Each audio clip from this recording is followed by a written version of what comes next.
Tami, it looks like we're having trouble hearing you. Maybe you're muted on your end. No? No,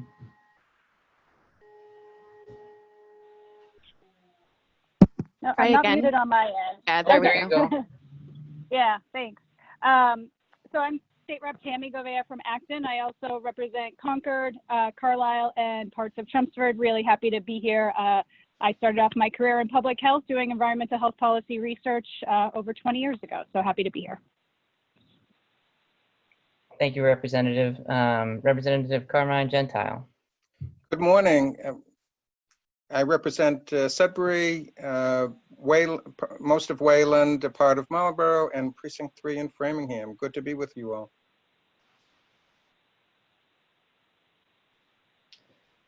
Thank you. Representative Ken Gordon, are you on the call with us?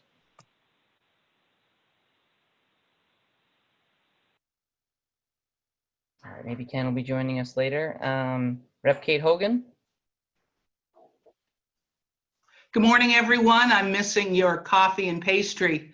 From the towns of Stowe, Hudson, Maynard, and Bolton, really glad to be here, see all the organizations here and my fellow legislators. Great. Thank you, Kate. And Representative Michelle Ciccolo. Michelle on the call with us? Think so? Okay, maybe she'll join us later. And then just quickly, we'll do our MAPC staff. So we've you just heard from Lizzi Grobel. And I think Mark Drayson was going to be joining us, but I'm not sure if he's on the call just yet.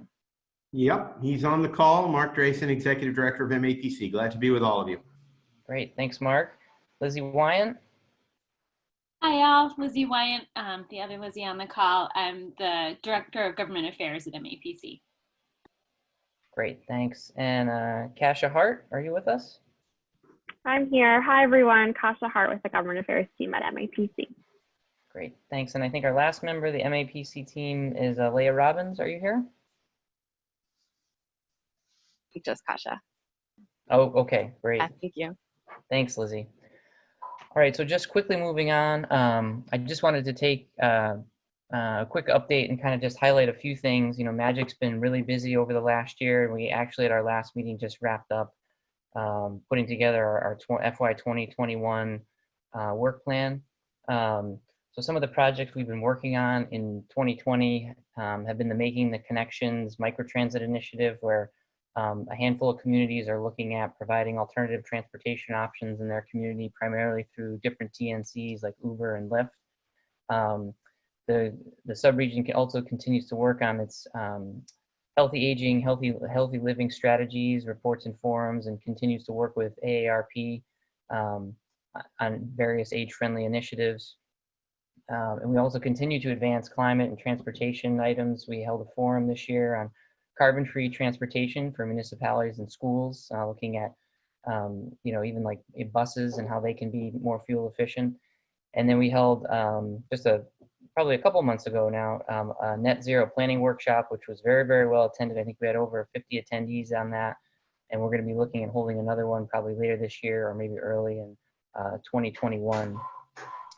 And anytime we, you know, get together for a Magic or an MAPC event, we're always thankful, or at least I am, kind of look back on the DLTA funding that MAPC provides to all our municipalities. It's a great instrument and a tool that helps us really do a lot of special projects that, you know, we may not be able to do otherwise in our communities. So I just wanted to kind of call out a couple of those that have been worked on in 2020 here. So in Boxborough, they're working on the GIS water resources mapping. And so the project takes GIS mapping and a data analysis of water resources to support the town's long-range planning and intermunicipal strategies. And then in Lexington, Lincoln, and Concord, and Arlington actually, there's the Battle Road Scenic Byway, and MAPC is assisting the towns in preparing an application for the Federal Highway Administration for Scenic Byway designation. Maynard is also updating or creating their housing production plan, always a good tool to have in your toolbox. And then in Concord, there's the Cooler Communities, and this is a project that will primarily develop the carbon calculator tool for their Cooler Communities toolkit, a lot of C's in there, sorry. And then in Lincoln, since 2017, they've been working on an ETOD. And so that's a series of, MAPC has been coordinating a series of interactive meetings with town staff and the land use subcommittee to look at some, in particular, the South Lincoln Planning Implementation Committee. And MAPC is currently drafting a language for a new village district in Lincoln's commuter station area. And then with the towns of Maynard and Acton, there's the Powder Mill Road Corridor Project. This is a 1.5-mile corridor in Maynard and Acton, and it's looking at connecting the vibrant downtown on the Acton side, and the corridor connects a strip of shopping areas to the southwest in its technology district. So trying to stimulate some economic development there. And then last but not least, with Acton, MAPC is working on regional complete street signs procurement. And so this is, an initiative that's going to look at the procurement process for signage and equipment associated with complete streets projects. So I'm sure everybody has a lot of questions, and we kind of wanted to cut to the chase, but I just wanted to kind of throw out some of the things that Magic's been working on and some of the great assistance that MAPC has been providing us through their DLTA funding. So I think at this time, we're maybe a little bit behind schedule, but I'm going to turn it over to Mark Drayson, who's going to provide us an MAPC update.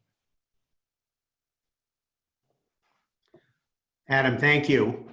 Well, we'll see how good I am at this. I didn't know I was on the agenda this morning, but I guess I can find something to say.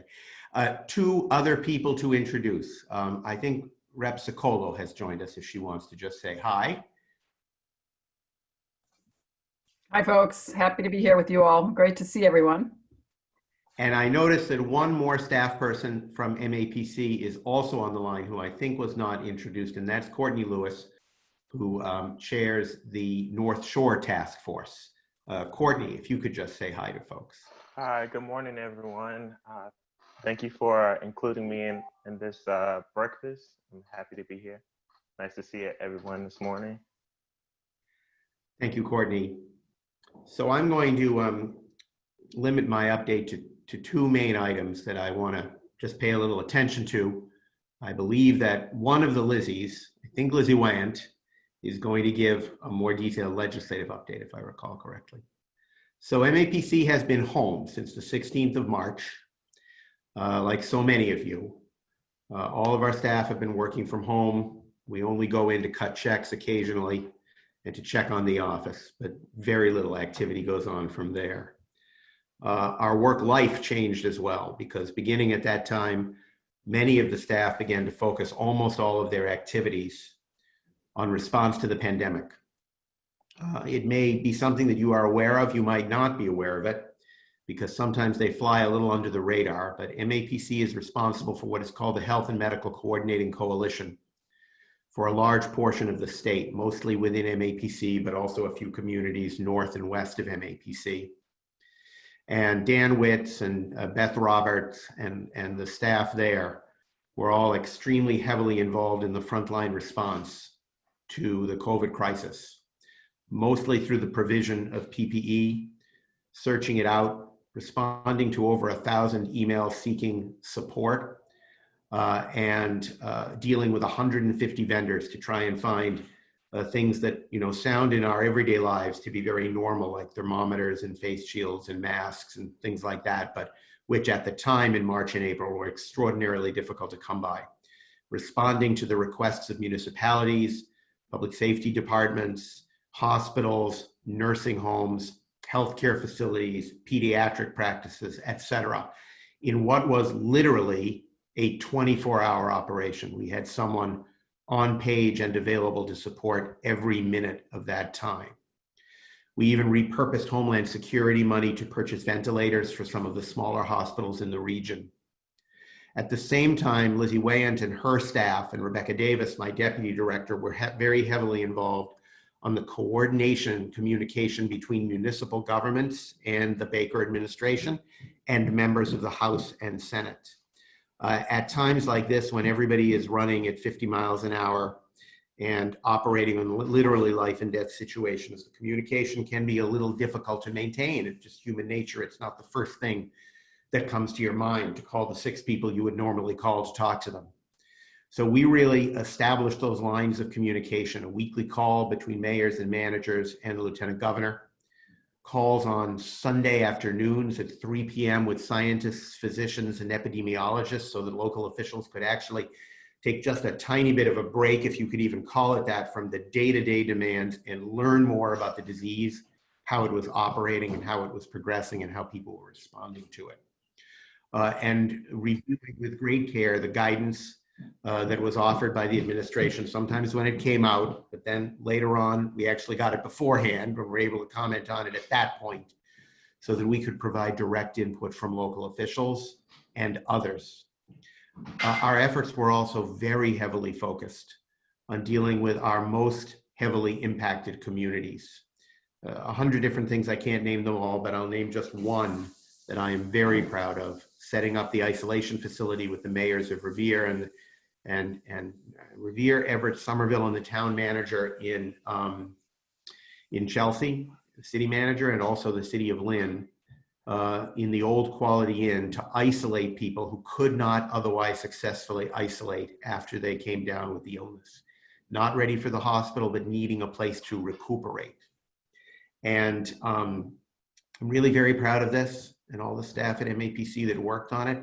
As Rachel Walensky, a physician on the Governor's Reopening Advisory Board, has said, and I quote it often, isolation and quarantine are words of privilege. Not everybody has the opportunity to do that when they're sick. And that has terrible impacts on themselves and also on people with whom they may be living in close quarters. As soon as things began to calm down just a little, and we all have a tremendous amount of work to do on COVID, of course, we have entered the new great crisis in our country regarding police brutality, the death of George Floyd, and others. And MAPC has been working very hard on this issue as well. Even today, we're going to meet with a group of mayors and managers to see if we can adopt principles, actions on both the state and local level to address this issue, and to do so regionally, not just one mayor or community at a time. We're also examining programs within MAPC to see if they can be more responsive and more directly engaged with addressing issues of police violence and structural racism in our society. Always issues that we have been deeply involved in, but now even more so. And to link these two issues, taking steps with small businesses, with vulnerable communities, with renters and others to make sure that our recovery is not as inequitable as the disease, which I know is a primary concern to many people on this call, to many, many members of the legislature, House and Senate with whom I've spoken, and to the Baker administration and individual staff and secretaries. It is a difficult and long road that we have ahead of us, filled with many uncomfortable conversations and difficult policy challenges, difficult funding challenges, obviously. But it is what we are now spending a tremendous amount of our time on. I hate to say it, but some of the land use planning and transportation work is going ahead with all of the staff actively engaged in keeping the projects going. But Rebecca and I are probably a little less able on a daily basis to keep in touch with all of those projects. I was told by one local official the other day he was so glad when his DPW director called him to see if they could have a meeting about a curb cut. Well, I'm going to be really happy when I can spend some time on an open space and rec plan one of these days, but I guess it's not right now.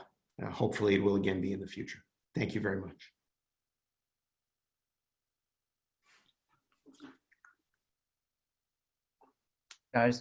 Sorry, this is Adam Duchesneau again, Director of Planning in Sudbury. And thank you, Mark, for those comments. Your presence and commentary is always appreciated. And I didn't know, Lizzie, if you had anything else to add, or if we're good. Yeah, I just, I assume you mean Lizzi Weyant. Yes, sorry, Lizzi Weyant, I have to clarify. No, it's okay. More Lizzies are better, right?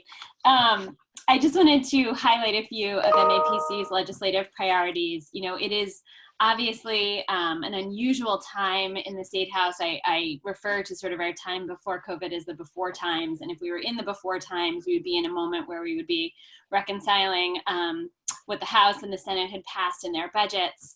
But obviously this is a very different moment.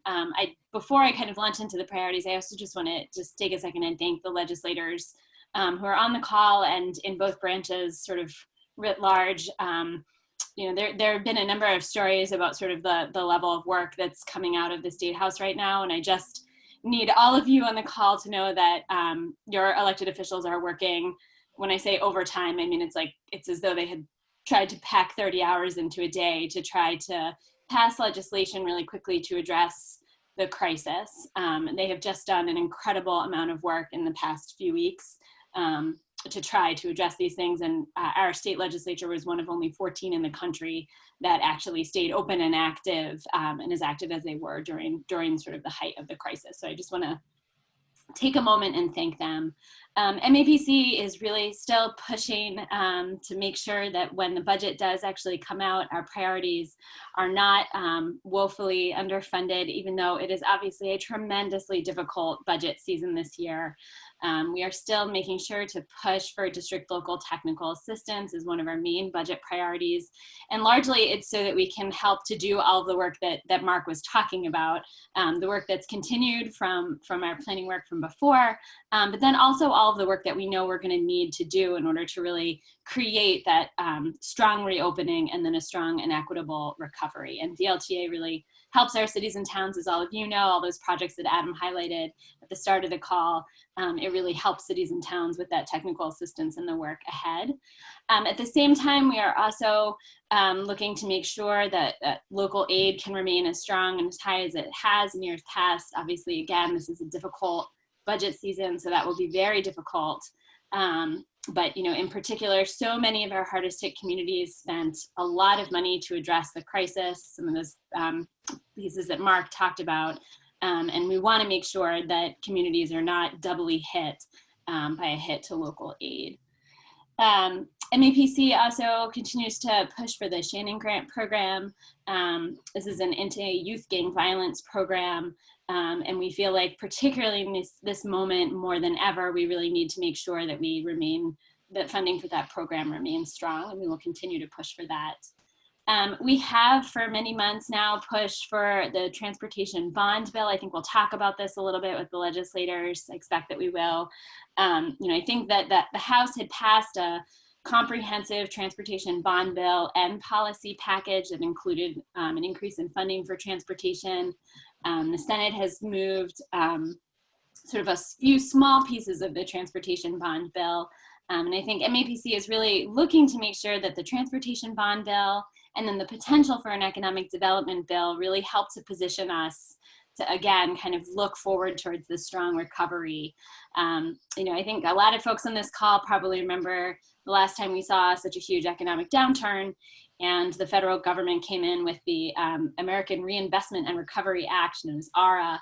And Massachusetts did a pretty good job spending all of our stimulus dollars under ARA, but we didn't actually make a lot of really strong and transformative investments. And so it is our hope at MAPC that the Transportation Bond Bill and the Economic Development Bond Bill can actually serve as a place to make sure that we're better prepared to take advantage of any federal dollars that come down. And so we've been working to communicate our ideas around the transportation bond and any potential economic development bond bill or economic recovery bill up to the State House. We have been very actively involved in a number of the COVID response pieces of legislation. So that's legislative priorities around town meeting, around permitting, and then we're very actively involved right now around the restaurant legislation. We've weighed in strongly on that piece. And then we recently took a position in support of the Massachusetts Black and Latino Legislative Caucus 10-point plan around police reforms. The governor filed a bill yesterday. The Progressive Caucus and the Massachusetts Black and Latino Legislative Caucus continue to push. I expect that they will make that legislation even stronger, and MAPC is supportive of those efforts and kind of continuing to watch those on Beacon Hill. So I'm going to stop there because I know there's a lot of people here today. And I just want to offer my thanks to the State House. It has been an incredible thing to be able to partner with you to try to create some of these legislative responses to help our cities and towns.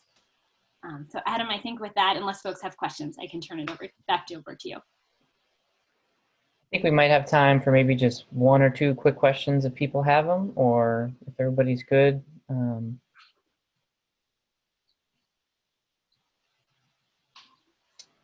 think that's, yeah, let's hear Okay. from Liz. Yeah. All right. Well, thanks, Lizzie. And again, thanks, Mark. We really appreciate you guys attending and providing us those updates. And now I think we're going to move into the legislative panel discussion.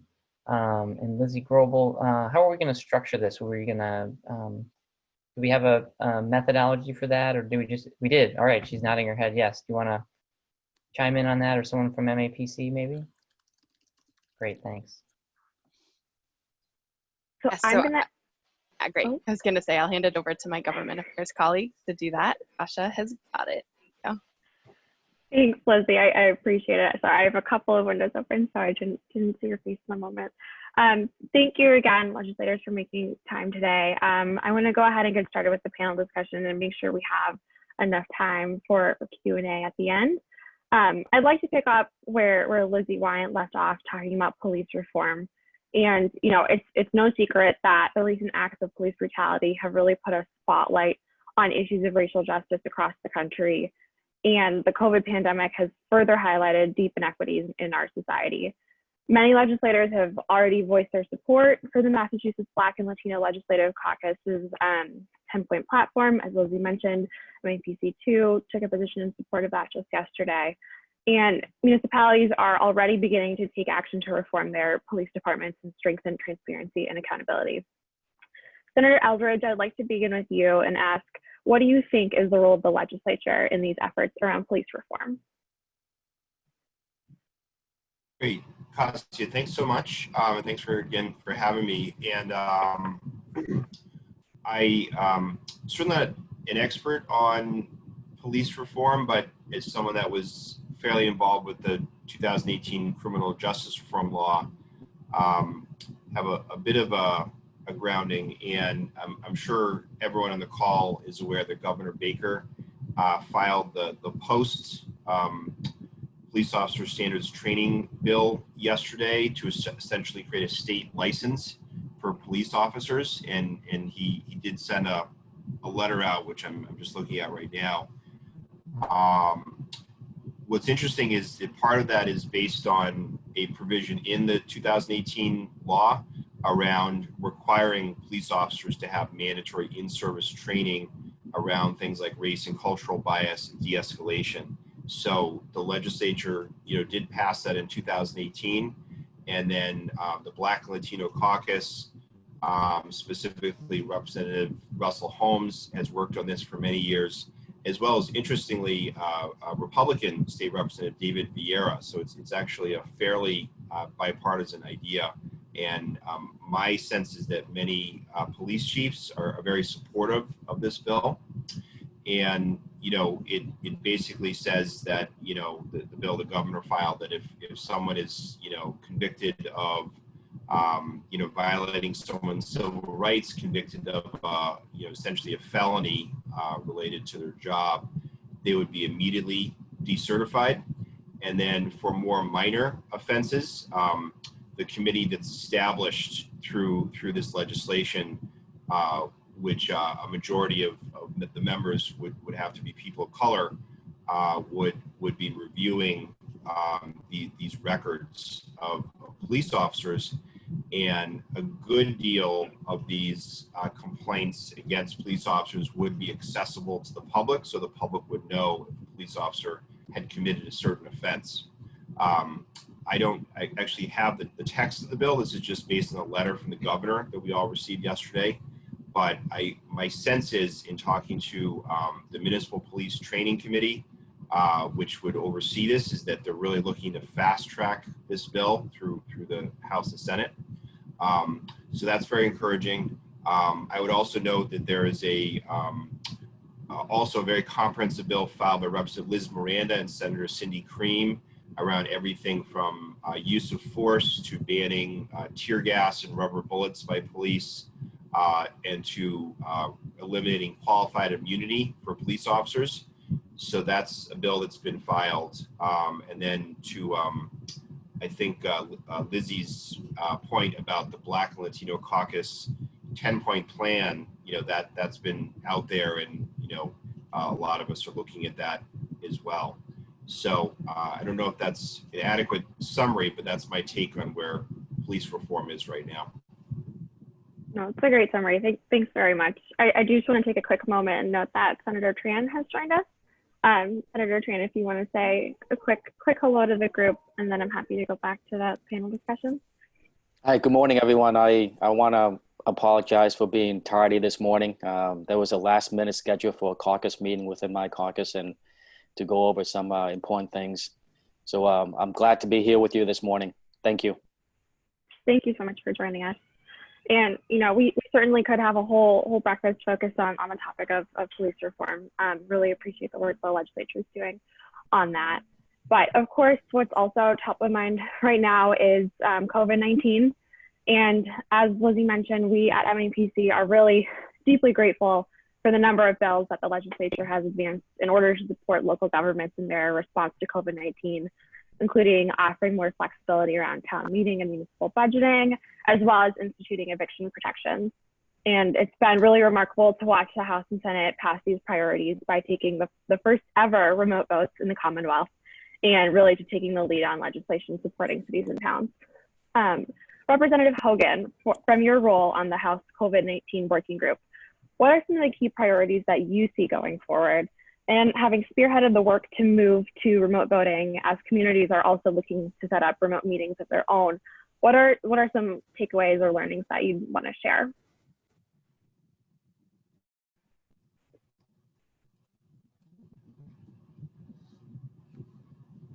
Rep, I think you're still muted. Good morning, everyone. Thank you for the kind introduction. It has been an honor to serve on the House COVID-19 Working Group, and basically knowing that when we started, probably called to the Speaker's office a day before the stay-at-home notices went out from the governor that we were told to put together a plan to move forward so that the House could continue to work through the pandemic, and that we would not, in fact, ever stop working, because we would continue to pass what needed to be passed in informal session, but that would not last forever, and that we needed a way for all of our members to participate. What I would say, and what our guiding principles were basically the security of the chamber, and even more importantly, the security of the members as we looked for and how we would do remote voting, the assurance of uniform access so that every member of the legislature, either by geography, understanding or ownership of technology, would be able to access the proceedings, and even more importantly, be able to debate and vote. The security and reliability of the process. So for instance, although Zoom is a wonderful program and it's gotten all of us through up and until where we are today, it's an off-the-shelf approach to communication. And as you've seen, there have been breaches, and we knew that with many of the programs that were out there, we weren't able to ensure safety, and also that it would be difficult once you started to push your systems in terms of debate and other aspects of a legislative process. It would be difficult to use these kinds of formats. So those are the principles that we applied. And I think the most important ones, again, going back, would be the safety of those people that are coming to town meeting, and for us, though, the legislators coming to vote remotely from all parts of the Commonwealth. And we've found that it has worked.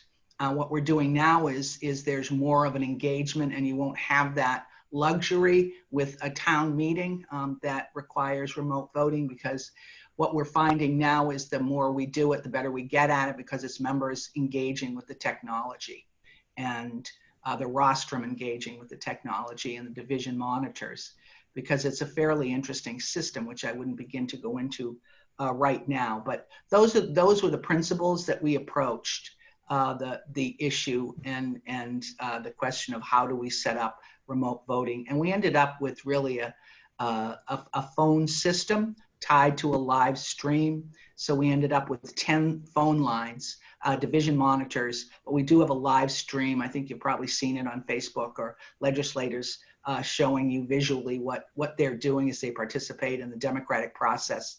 We're also one of the longest continuously meeting democratic constitutional bodies in the country and the world, and we were more than sure that we were not going to let that particular trophy pass us by. So we were more than invested in that, as well as the democratic process, but also serving our people. And what we feel is we can make this sustainable. So no matter the future, as we move through this pandemic, we'll be able to continue to serve the people of the Commonwealth. For what we're looking at in the future, as a member of the COVID-19 working group, we were really asked to deal in internal process and procedures and ongoing operations. What the issues are that are moving forward, I could certainly tell you from my own point of view, but I don't want to take a whole lot of time. Which is a little bit different from the Senate, which has kind of coalesced groups around it. But we felt it was important to keep the bills and the bills that were being filed through the same process that we'd always use, which is the hearing process through the committees that have been formed and the people that are appointed to sit on them to hear testimony. So for me, of course, it will be, equal justice as we move forward. The economic recovery, I think, will take so much of our time and attention between our public health issues and our economic recovery issues. I in particular are dealing with farmers right now and some of the issues being overregulated. Transportation, I got money in a bond bill this year because I said, it's fine in good years when you have earmarks to keep your programs going, when you're just trying to keep vans on the road. But when times are tough, it's going to be harder. And so here we are. And I just think that everybody is going to have their nose to the grindstone and be working both on the local level for their folks and at the state level, knowing what we need, communicating it, and then keeping the Commonwealth moving forward. So onward, everybody. Great. Thank you so much, Representative. And again, we're really grateful for the ingenuity and persistence of the legislature to continue moving forward. And I like to think we at MAPC too, the more we use technology, the better we get at it. Representative Ciccolo, I'd like to pose a similar question to you. I know one of the communities that you represent, Lexington, held one of the first remote town meetings in the Commonwealth. So I'd like to ask, what do you see as some of the priorities moving forward for cities and towns with regards to response to the pandemic? Thank you for the question. Yes, I was thrilled to be involved in working on the language for the legislation that allowed for representative town meetings. I tried very hard to actually get that feature available to open town meetings as well, having served for an open town meeting community. And as a member of Progressive Caucus, I've been participating on a working group focused on municipalities. And we're very concerned about tax revenue collections going forward and communities' abilities to meet their budgets if potentially we see homeowners and commercial property owners unable to pay their property taxes. So that's one of the things that I've been exploring with the working group is looking for ways potentially to allow for payment plans, tax deferrals for maybe a 5-year window combined with the statewide program that would be supported by revenue anticipation notes, essentially giving the cities and towns tools property tax relief.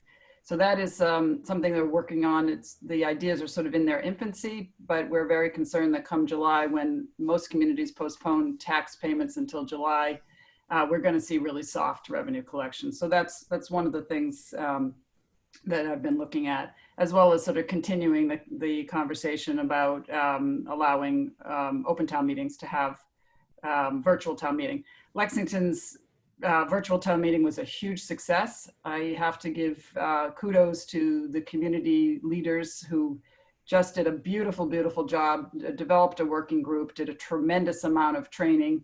And for those who don't have representative town meeting, we have nearly 200 town meeting members, elected town meeting members. And virtually everyone was online participating in, we did use Zoom as part of the platform, but we had residents develop software to allow for the vote, queuing of questions and answers, et cetera. And it was just beautifully executed and very proud. I'm not sure, getting into other things that cities and towns are going to need, we are obviously very worried about the school budgets and Chapter 70. And the Progressive Caucus has been spending some time considering whether or not we can look for closing loopholes to develop more progressive revenue. We're getting not a lot of interest on the part of some of our colleagues to explore that, but the Progressive Caucus is deeply concerned that now would not be the best time to cut budgets for the economy and the recovery. We want to be able to deliver on the promise of the Student Opportunity Act, and without exploring closing of tax loopholes and new progressive revenue streams, I think it's going to be very difficult for us to support the schools in the way we want to support the schools. So that is the biggest concern I think that municipalities have, local aid and Chapter 70. Great. Thank you so much, Rep. And we particularly appreciate you saying that about local budgets, and just we'll say MAPC definitely agrees with that perspective. And related to that, Senator Tran, as a member of the Municipalities and Regional Government Committee, what do you see as some challenges and opportunities for municipalities as we're moving into economic recovery in particular? First of all, thank you very much to some of the points that were brought up by Michelle. You know, we all know during the pandemic, there have been many challenges for the municipalities. Some of the challenges include how to provide the day-to-day services and collected taxes. But if you look at the whole entire picture during the pandemic, there are two major challenges that the municipalities are facing. First, being able to hold town meetings.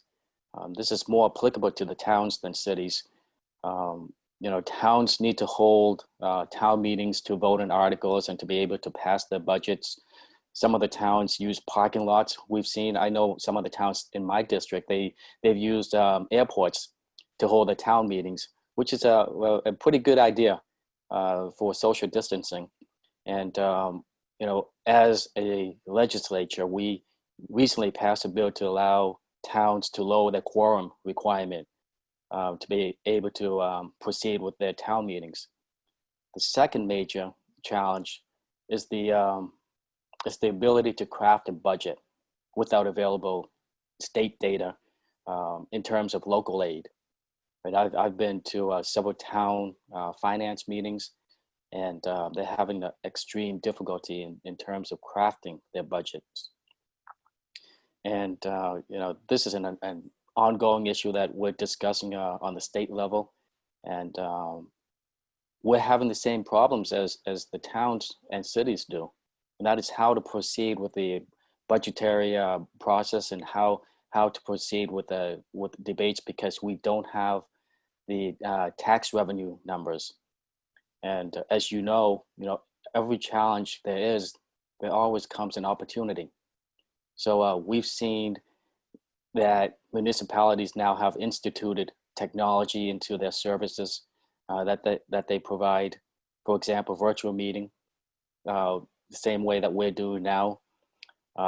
We've seen that municipalities taking the opportunity to examine their past process versus the new normal to see which one is more efficient and effective.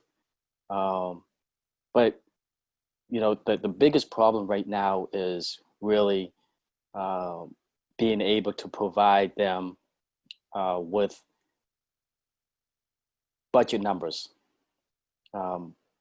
and that is what we're grappling with on the state level. I know in the Senate, we've been discussing on how to proceed and how to forecast tax revenues. We've been using the 2009, 2010 recession numbers to be able to give us some kind of data to work with.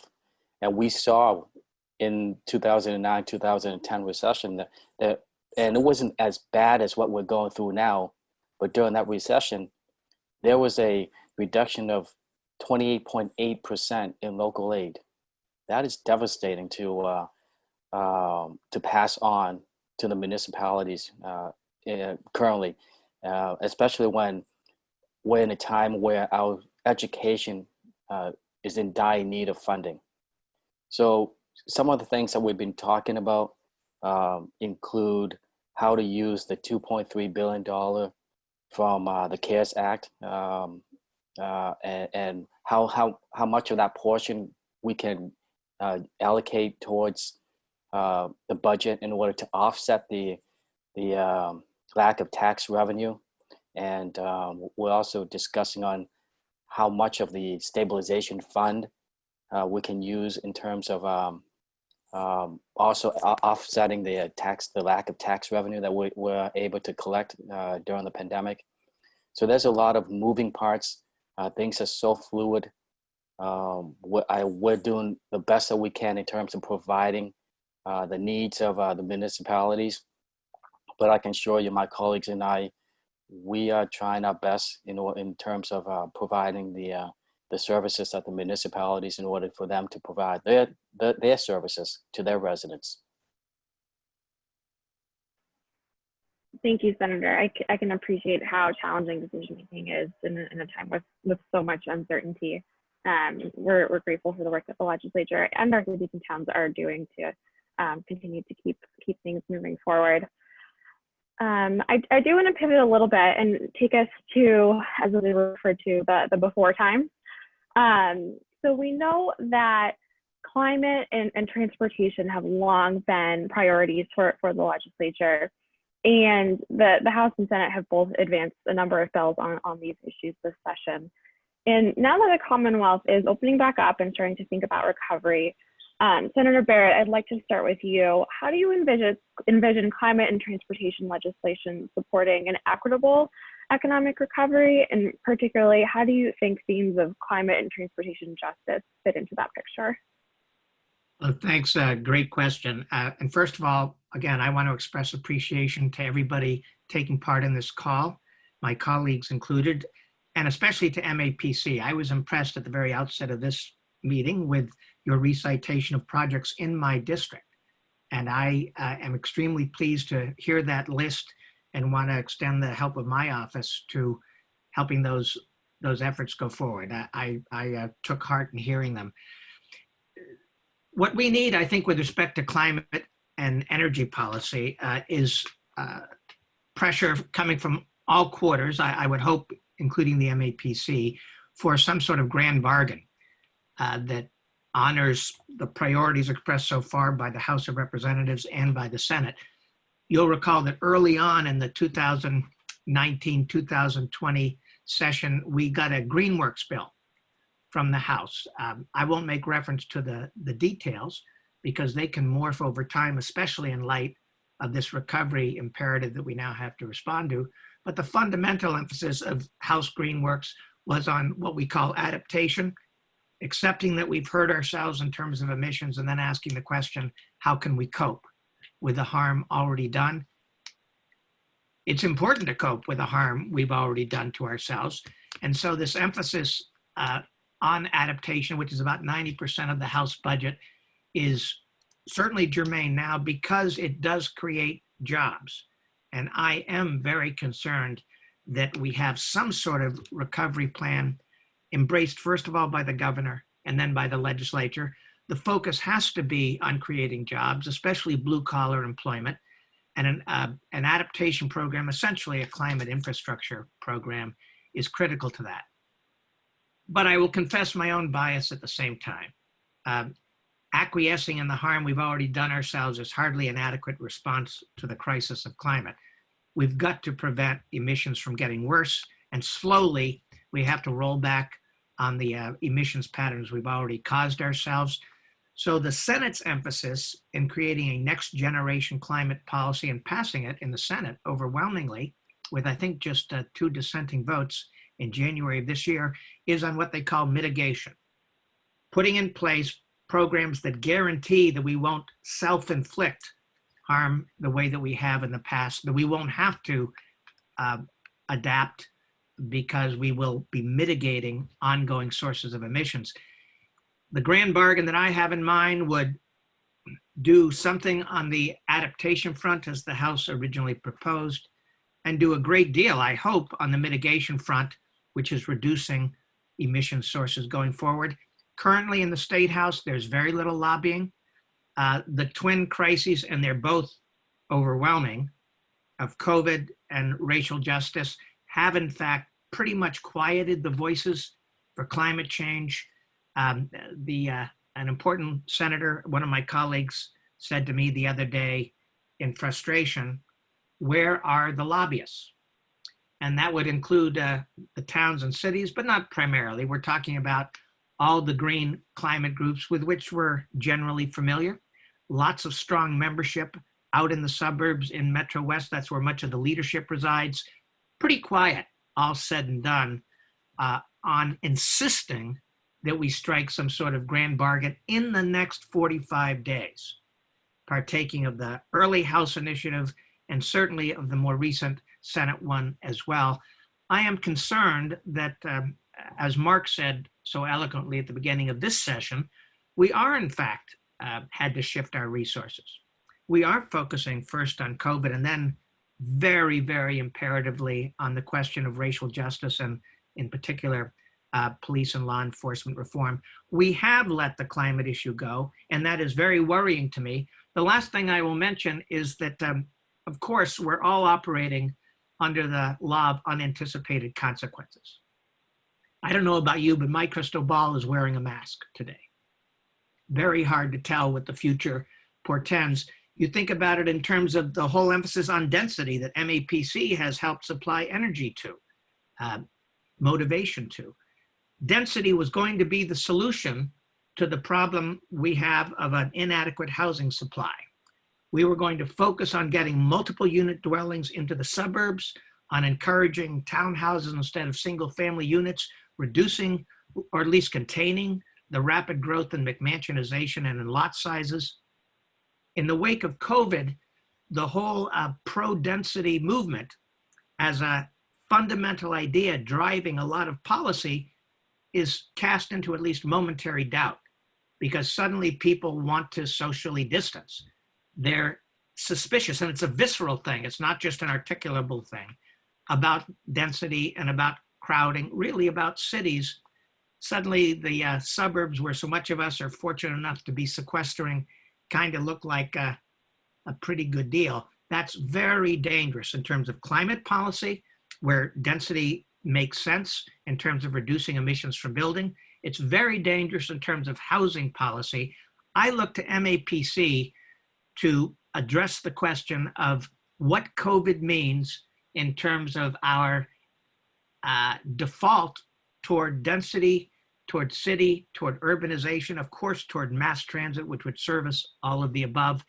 If that is in peril, if we've triggered a counter trend that favors dispersal, we need to identify it and figure out how the heck we're going to honor social justice if it becomes difficult to build dense housing in the suburbs, difficult to build mass transit because people don't want to be on buses, difficult to do climate change because dispersed housing really makes reducing emissions from our built environment more challenging, more expensive, and more difficult.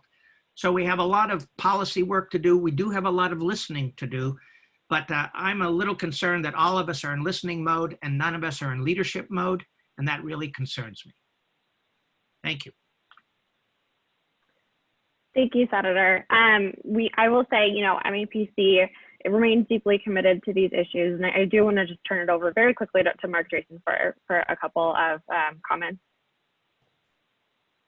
Kasia and Adam, thank you very much. Mike, it is always just such a pleasure to me to hear you. Many people on the call probably don't know that the Senator and I served in the legislature together when we were both younger men, and he was in the Senate, I was in the House. The only difference was he was trying to take over the Senate at that point in time, and I never had any sense that I could take over the House. But his ambitions have always been greater than mine. I am so moved by the two issues that he has raised that I want to comment briefly on them.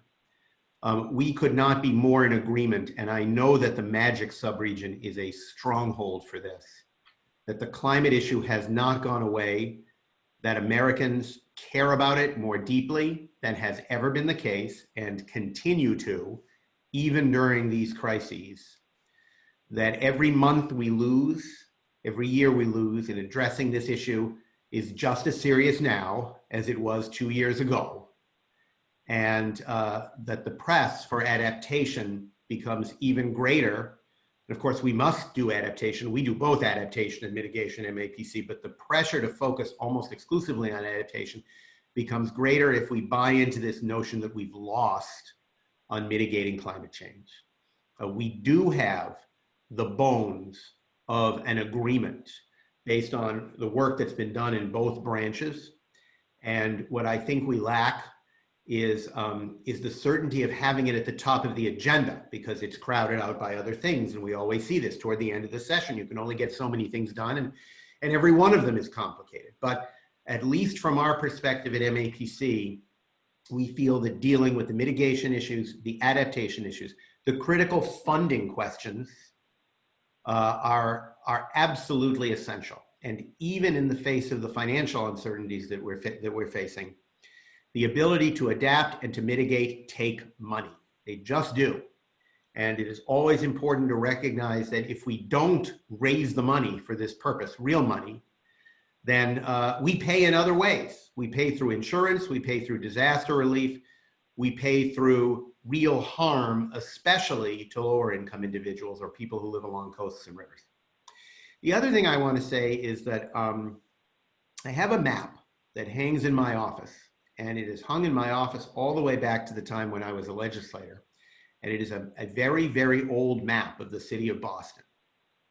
And that map indicates a number of very interesting things. I'm a planner, I'm a map fiend, everyone in my office knows that. So one of the things is there's a list of all the great fires in the city of Boston. And then there's a list of all the great outbreaks of smallpox, 7 of them in a 90-year period prior to the production of this particular old map. Cities have gone through pandemics and epidemics for thousands of years, and they've always been serious. And those folks had less capability of dealing with it than we did.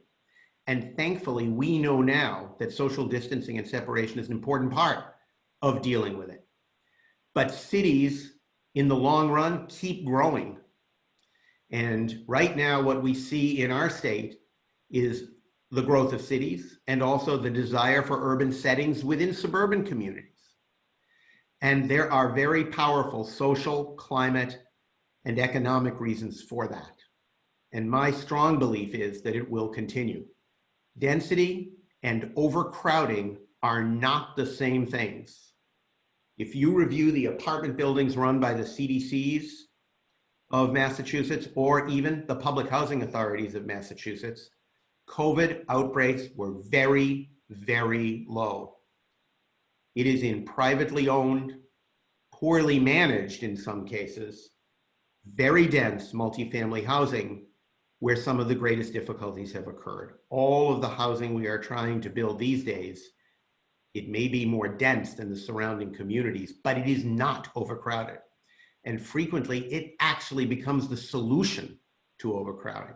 So I think it's important to keep these things in mind and to go forward with strength, but also to try and answer the concerns that people express in a forthright and open manner. People have real fears. and we need to address them with data and information and truth. Thank you. On the topic of addressing this with data and information, I do also just want to share that my colleague Connor Gately in our Data Services Department recently put out a paper that demonstrates the racial disparities in pollution proximity from vehicle tailpipe emissions. Happy to share that with this group, but I think that's going to be another important part of this conversation, understanding the disparities that related to what we are seeing with the COVID pandemic. Representative Gouveia, I want to make sure that I turn it over to you because I see you have some comments in the chat, and I know you have deep experience in environmental policy. So please, the floor is yours. Yeah, of course. I really appreciate Jennifer's comments in the chat box as well around the intersections between public health and racial justice and transportation and climate. I will say, Senator Barrett, I'm hearing from my constituents almost on a daily basis around climate. They're asking me, what can they do? Who should they be reaching out to? What should they be focusing on? And I'm hearing from people around the Net Zero Stretch Energy Code. I'm hearing from people around mitigation and adaptation. So maybe we're just hearing from people in a slightly different way. This afternoon, I'm doing a town hall with residents, with constituents in Chelmsford around climate. So I do think that people in part were responding to the sensitivities of the moment that we've been in with both COVID and figuring out our response to COVID and making sure that we're closing in the ways that we need to be closed while also supporting the fact that this has tremendous economic impacts on so many of our families. And that's one of the things that I've been talking about over and over and over again with my constituents is just how much COVID and police brutality and climate and our lack of investments in public health have all come to bite us in very different specific ways. When I think about all of the structures and the systems that benefit really just a very few percentage of us, and for the rest of the population in our state, just how many people are really overburdened by systems, our economic systems that don't benefit people equitably, from our education to transportation to the actions that we take around climate. And so what I continue to be frustrated by and have for a good 25 years is just how much we've accepted the status quo.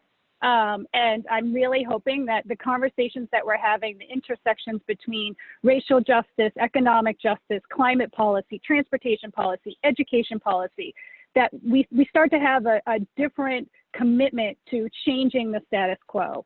I oftentimes, when I talk to people, particularly young people, I grew up in the 80s. Big hair, big shoulder pads, spend a lot of money, a lot of gluttonous behavior, right? And we are living with the consequences of consumerism and spending a lot of money, and you're worth what you own, you're worth what you have. Well, we know that Blacks in our state have only the wealth of equivalent of $8 per person. And for our white population, it's what, 2,000, right? So, that has put us in this place where we have extreme income inequality, where we have educational opportunities that are not spread equitably across our state. And I'll tell you, I grew up in Lowell. I lived in Lowell until about 10 years ago. I moved to Acton. And when we were talking about the Student Opportunity Act and trying to make sure that we had equitable funding in education, one of the things I learned is that the students in Lowell get their cast-off books from students in Concord. I represent Concord now. So it's really a tale of two cities for me, from where I grew up to where I am now, and just really seeing those inequities and seeing what those impacts really are. And I think it just plays itself out across all of these issues, whether you're talking about environmental justice, which is how I started my work in public health, was looking at environmental justice issues. I took out, this was like back in the day, I had like the census books when things were not online, and I actually looked by census tract and really found just extreme inequalities when it came to equitable access to housing that was safe and affordable for people to live in. And we're still having these same conversations, 20, 30 years later. So that's where my frustration is.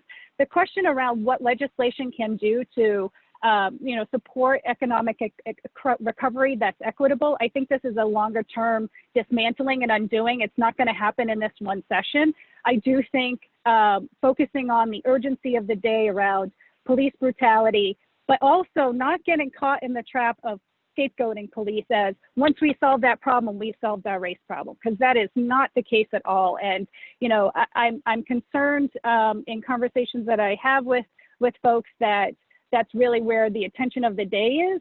And then what's the next thing that we'll focus on after that, rather than trying to undo these systems that are based in white supremacy and our institutions that are based in white supremacy as well. So if we really want to get serious about economic justice as it ties to transportation justice, climate justice, education justice, we have to have that really uncomfortable, difficult conversation and really get into the nitty gritty. And those are the conversations that I've been trying to start up in the Progressive Caucus and partnering with members of the Black and Latino Caucus and making sure that we are allies to the work that they've been doing and working on for so long. If you look at the policies and the legislation that gets filed by my Black and Latino colleagues and Asian colleagues, oftentimes and around equity, it gets shelved year after year. And I think, you know, we need to do a much better job of really digging into the details of legislation that gets filed that is based in people's real lived experience, and they're bringing that experience to bear, and the majority is not always listening and attuned to what's really needed. And I see this really related to our tax policies. We want to get serious about making sure that we have a just society that's passing policies that are compassionate and really respect the life and liberty of individuals of all different backgrounds in our state. We need to get serious about raising revenue.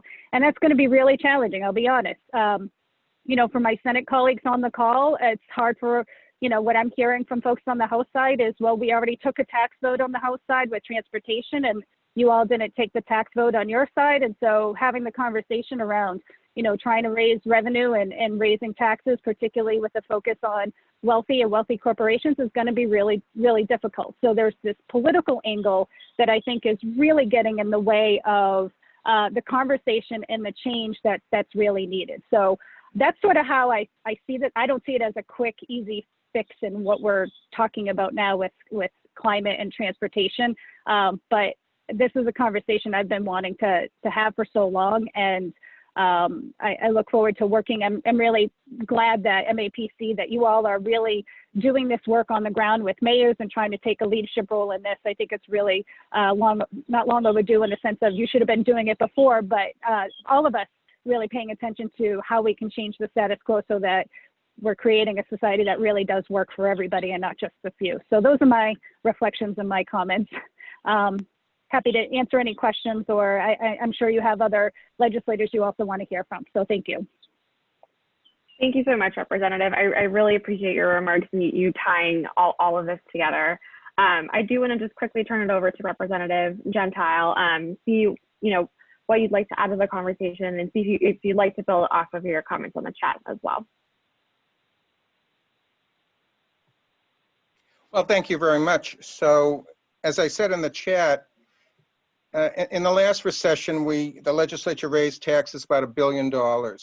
In the recession, in the 2008, 2009 recession, in the recession in the early 2000s, 2002 or whenever, we raised taxes about 1.9 billion. And in the recession before that, we raised taxes about 2 billion. So, you know, I really can't see laying off our teachers or rather than making some, you know, progressive taxes. For example, the GIL-TI tax, which would tax the profits, the overseas profits of multinational corporations that other states are already taxing, but for some reason they've gotten away with not having us tax it here in Massachusetts. In normal times, that could give us $450 million a year. Perhaps with the COVID, with the world recession, maybe that's cut in half, I don't know. But what I do know is that if we were to institute a tax a new tax such as GILTI that gave us $400 million a year, we could tie that tax to a recovery bond bill. For every 100 million of revenue, we can bond $1 billion. So if we had if we had a new source of revenue, and why not tax offshore profits? That could potentially underwrite a $4 billion bond. We're looking at a $6 to $8 billion loss of revenue, decrease in revenue for the next fiscal year. So if we're not going to be I think we really need to step up and be creative and help our constituents, keep I think every legislator values the local aid and Chapter 70. Those are the two top priorities. And if we're going to approach level funding or keep the cuts to small cuts, then we need to step up. On the on the climate change, I will tell you that I'm hearing plenty from my constituents on advancing climate change legislation, and we don't. And Mark was absolutely right. We don't have time to wait, and we need to move forward on that. So I would hope that, and the speaker has said that he's anticipating passing a climate change bill, a substantial climate change bill before we retire the session. And I imagine we'll go all through July, probably into August, and if we have to go farther, we will. So on the other subject that was brought up by Kasia, the police reform. Yeah, I've co-sponsored my colleague Liz Miranda's bill, and I embrace the other three bills that the Black and Hispanic caucus have advocated to the legislature that Representative Holmes had filed. I got a call from a constituent who tells me that he supports Black Lives Matter, but he also represents a police union, and he was concerned about the bill. And I will tell you that there is no change without accountability. No change without accountability. So that's pretty much what I have to say. Thank you very much. Thank you so much, Rep. I know I have more questions, but I want to make sure we have ample time to hear from folks in the audience and members of the sub-region. So with that, I believe I'm now turning it back over to Adam, as well as Margaret Fleischman and Christina Johnson, to facilitate some question and answer. Thank you. Great, thanks, Kasia.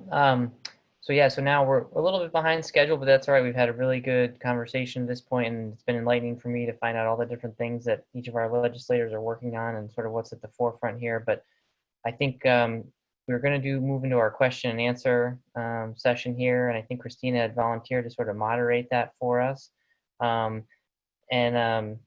Christina, maybe, I don't know if you want to kick things off with a question of your own, maybe, and then Lizzi Grobel, I'm not sure exactly how we wanted to moderate this. If people wanted to type in questions into the chat, maybe, and we could kind of filter through those, maybe that's the best way to handle it. Lizzi giving me the head nod, so maybe we'll do that. So if you have a question, if you could type it into the chat, and I find when I'm looking at this, if you could try to make the question as concise as possible, because if it becomes really long, it can be tough to cipher through all the elements of it. So maybe I'll turn it over to Christina now.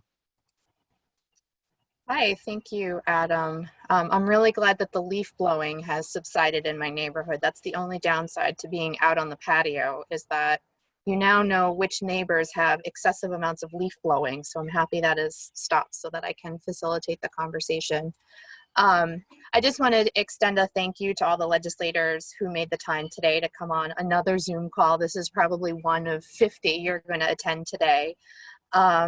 And thank you to MAPC staff who have been in constant contact with municipalities, but as well as many allied organizations, including mine, which is the Planning Directors Association, to really provide hands-on breaking news information on the legislative front with respect to permitting, town meeting.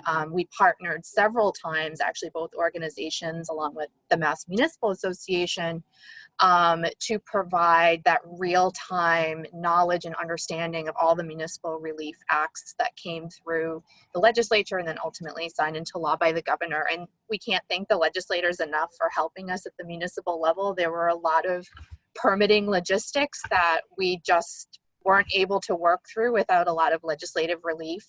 But I will say that most municipalities are still carrying on, and without this remote technology, I don't think we would be able to. I guess most of my planning colleagues have been able to carry on as if nothing really happened, and we're keeping, I know for the town of Hudson, our philosophy was to keep all of our boards, the regulatory boards, that's the big three, Concom, zoning board, and planning board, operational and issuing permits, because this was or is economic development. This is going to help with all of the reopening of the economy and to just keep permits going, and everybody has adapted. But if it weren't for the help of the legislature, the administration, as well as MAPC providing that technical assistance, a lot of communities may have experienced significant inertia. So that's my COVID commentary on the municipal side. I do have a question about the municipal or the funding that came through the CARES Act that went directly to the states. And there was a letter circulating from the Secretary of A&F about how many communities are not taking advantage of this funding, that it's available for COVID-related expenses. I don't know if any of the legislators could expand upon that, or if they've heard any reasons as to why communities may not be taking advantage of this funding. Anybody?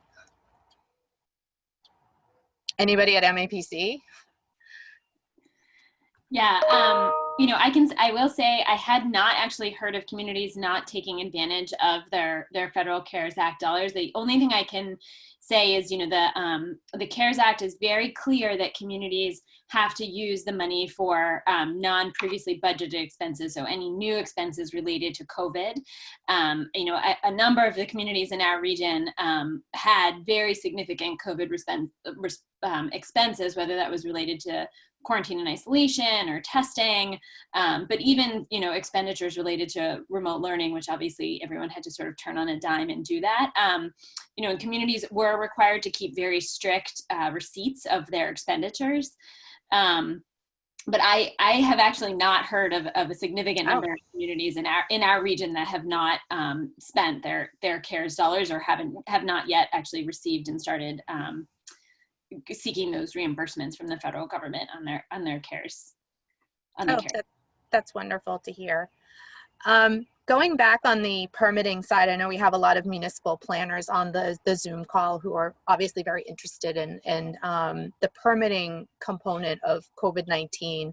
I'm wondering, and maybe if any of the legislators could chime in, or even any of the planners, obviously the Municipal Relief Act gave some broad discretion to communities to put off a lot of projects, including 40B projects. And I'm wondering if any of the legislators have heard from their constituents whether or not communities are not moving forward with 40B projects, but are permitting other either residential development or commercial development, or have just stopped the permitting process altogether for 40B.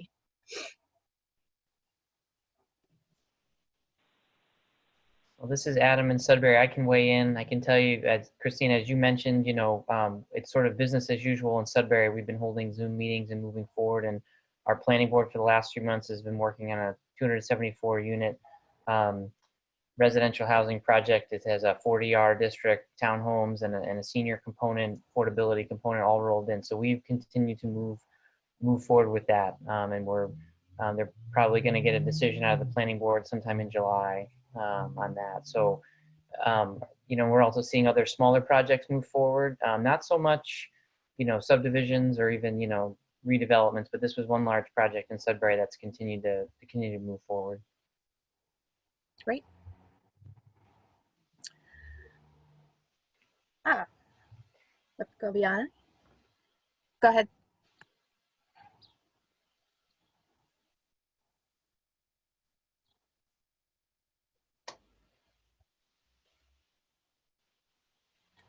Representative Gouveia. I'm sorry, could you pronounce your last name for me? Sure, I thought you were saying something else. Gouveia. Gouveia, my apologies. Yes. That's why you're just No looking worries. like, I don't know what she's That's why I was like, saying. I don't know what she's saying. Yeah, no offense. That is true. I thought Go maybe ahead, you you were have talking the to somebody else. floor. Yeah, I heard from at least one constituent, if not more, that that they have permits, that they have applications in the pipeline, and ones for 40B are taking a lot longer, and that there seems to be some prejudice against the 40B and moving the other ones forward. And I was just curious if other people are hearing the same thing, so I reached out to the chair of the housing committee just to see kind of what's going on. So just would love to see if others have anything to add to that. Thank you. Yeah, I found the meeting minutes from January 13th.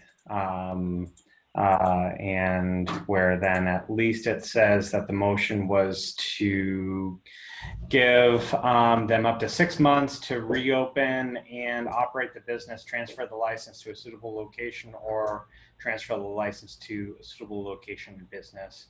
I think somebody is speaking. Thank you. Yeah, sorry about that. I thought Kind that was of. I was like, wait a minute.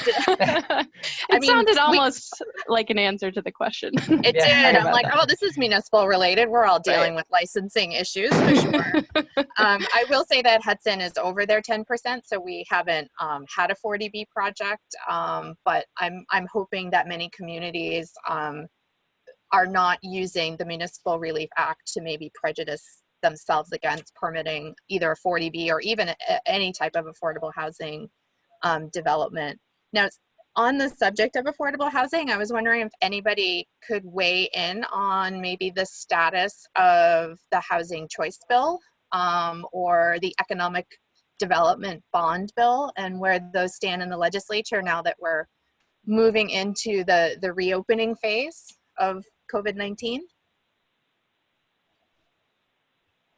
I can speak a little about housing choices. I mean, I would just say that I'll be here from the reps and senators, but I do believe there will be an effort underway again to see if housing choices can move forward in some way, shape, or form. I know many of the advocates and folks in the administration have been going to discuss that in recent weeks. It has never been, I think, any of our perspective that the housing choices bill is a solution to the housing crisis, but we do think it is a salutary change and adjustment. We continue to see, even in the last couple of months, housing related zoning amendments failing to get the 2/3, but still getting a majority again and again and again in one city that I can think of, in the city of Salem. And it just goes on and on and on. Can never amend zoning in some place with the 2/3 rule. Yeah, Senator Barrett here. Let me just say, Mark, I agree completely. And I would like to see the Senate move forward on housing choices. It's an important first step.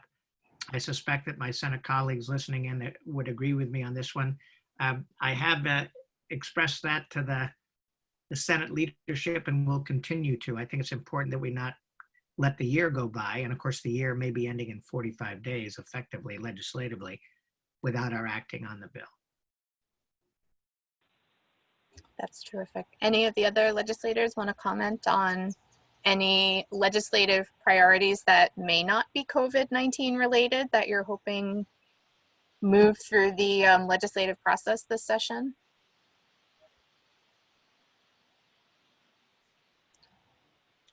Well, it's not a trick question.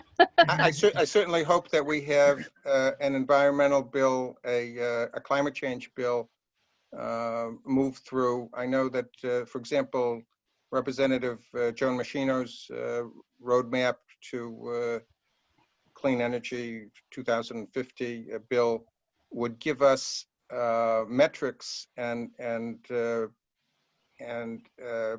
place us on a path, a measurable path with deadlines and accountability to get us to to a clean energy,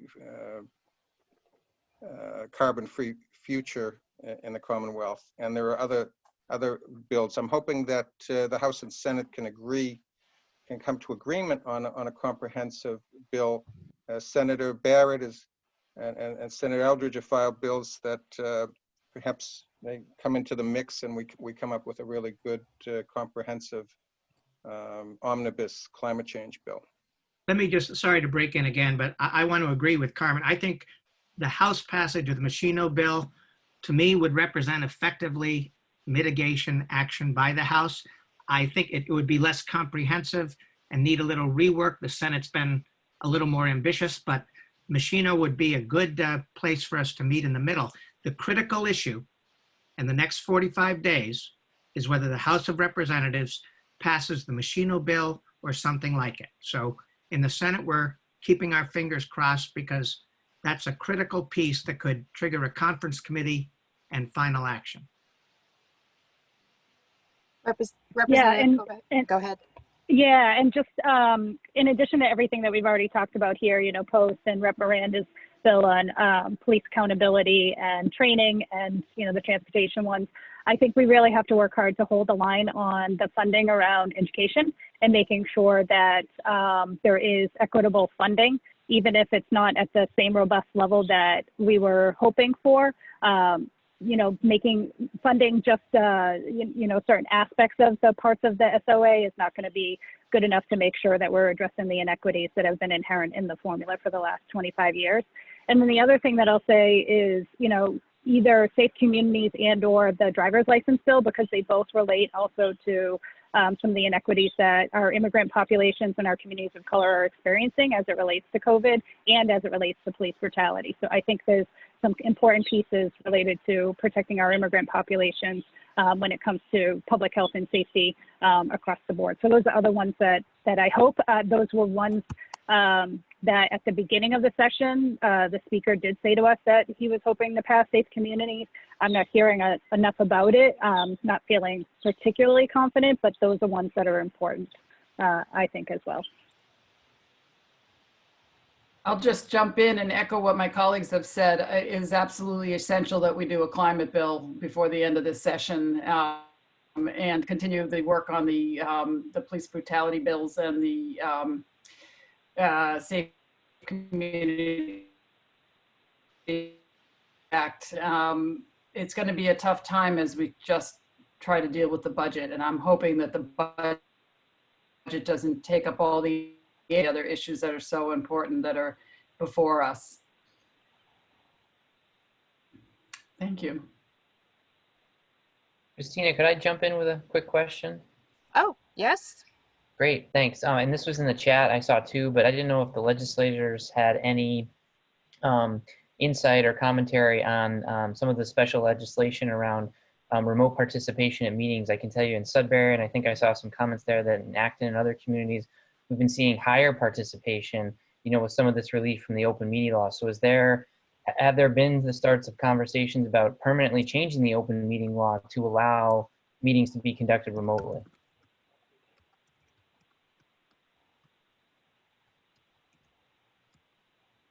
So I'm not on the municipalities committee, but I suspect that we won't take up permanent changes until well after COVID is done, and we can really evaluate the progress that was made and whether or not these different systems worked. But I similarly was noting your comments in the chat and thinking it would be great to continue to have the option for greater flexibility and more participation. Whenever you see more participation from the public, you really want to encourage that strongly.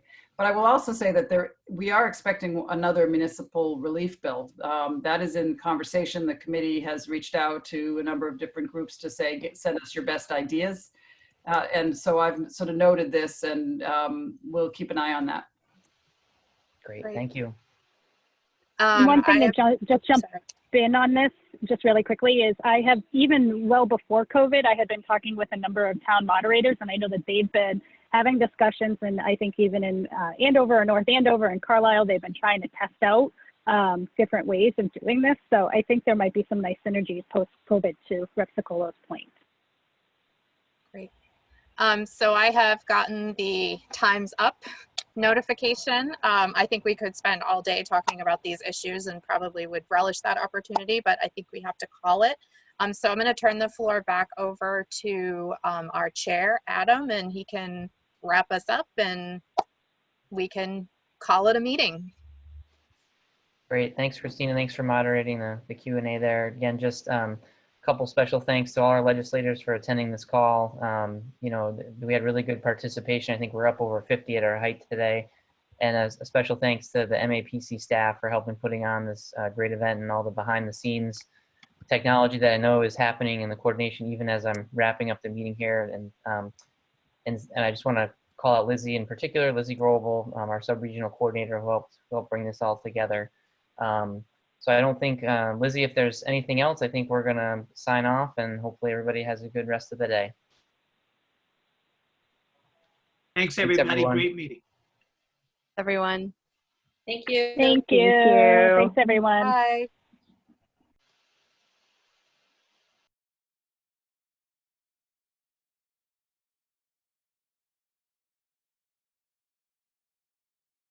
Greg. Bill. Thank you. Thanks for putting it together, Lizzie. Everything. Let's see.